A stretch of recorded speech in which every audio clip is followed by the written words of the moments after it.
here we are, lesson 8, part 3.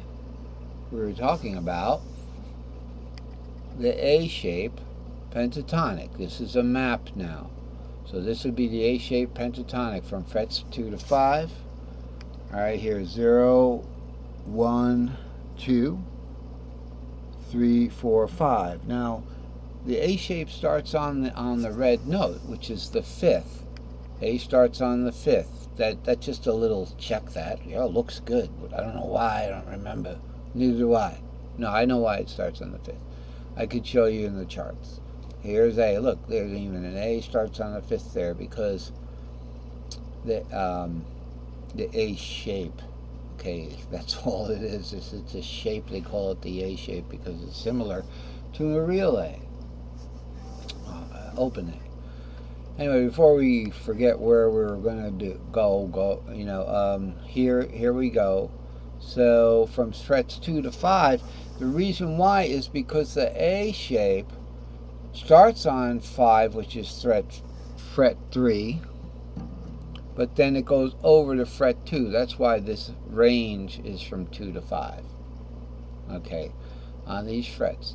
That's the A. Now, if we start an E from the 2nd, this is a map now, so it'll work. Here, we're going to start an E from the 2nd pentatonic. So we're going to start it from the root, which is the yellow. The yellow right there, that's yellow. It looks a little green, but it's yellow.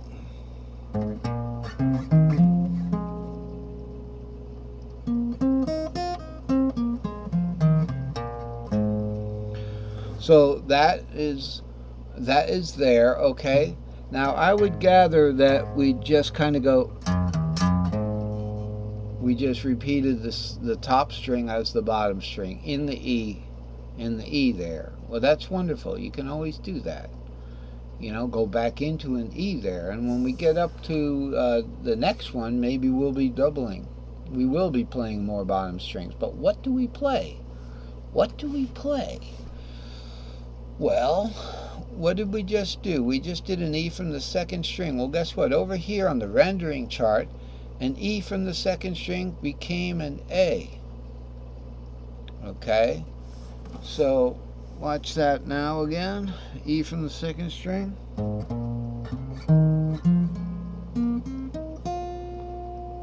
And listen to the A shape from the 1st string.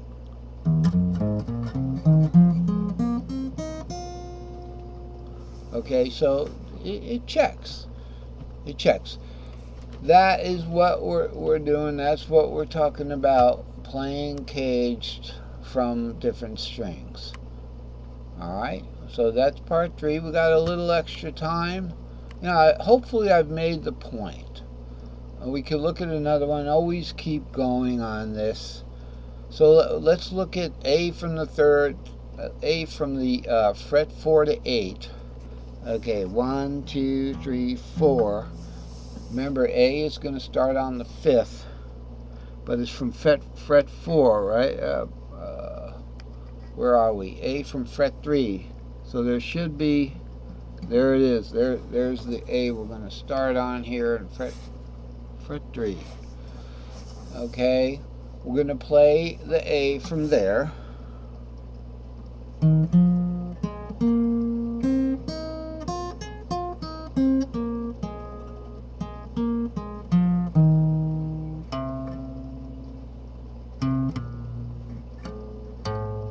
Now, I totally guessed at that.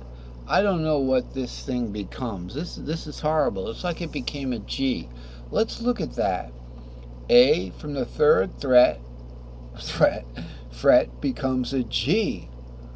Well, jeepers. I mean, okay, when I got this A to the top here from the 3rd fret,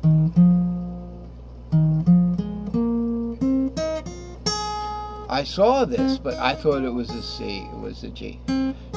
G is the only pentatonic scale that has a full long E on the top 2 strings, the B and E string.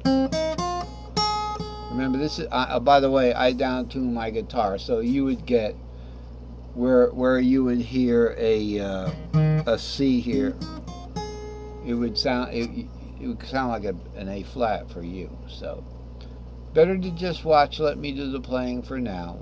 If we do have any kind of jamming, hey, jam along with me, I will adjust everything and I'll set it up for you so nobody's confused. Anyway, we still got some time here. So what else do we have going on in this chart? So we discussed intervals. Okay, over here, this little guy right here, okay, this little guy right here, oh good, you can go back, or you can zoom out and move it over. Who is this little guy here? This is 7L, my little 7L program, pattern rather. And the good thing about this is it's good to show the overlap. So here I'm just gonna do with the pointer here.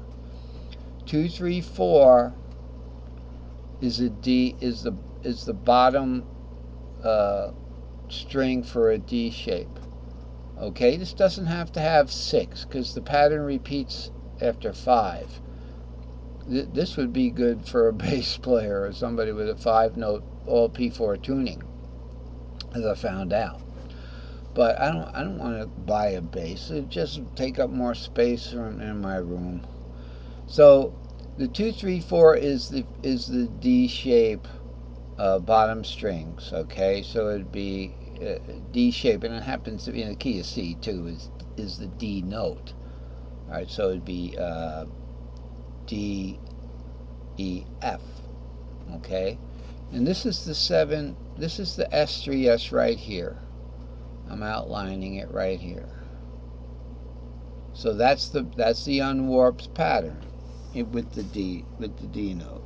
Now, it's got to start from up here because bottom string I only have a D note.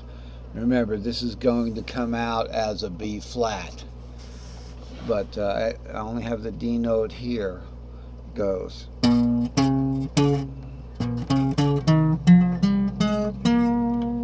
I just did this. Bum, bum, bum, bum, bum, bum, bum, bum. Now that's a minor progression. Alright. Start from the C, you'll get the same thing. You'll get the major. Alright, but the reason why I'm showing this is a unique pattern.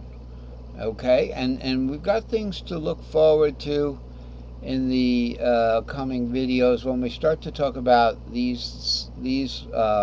stack of 3 extra long.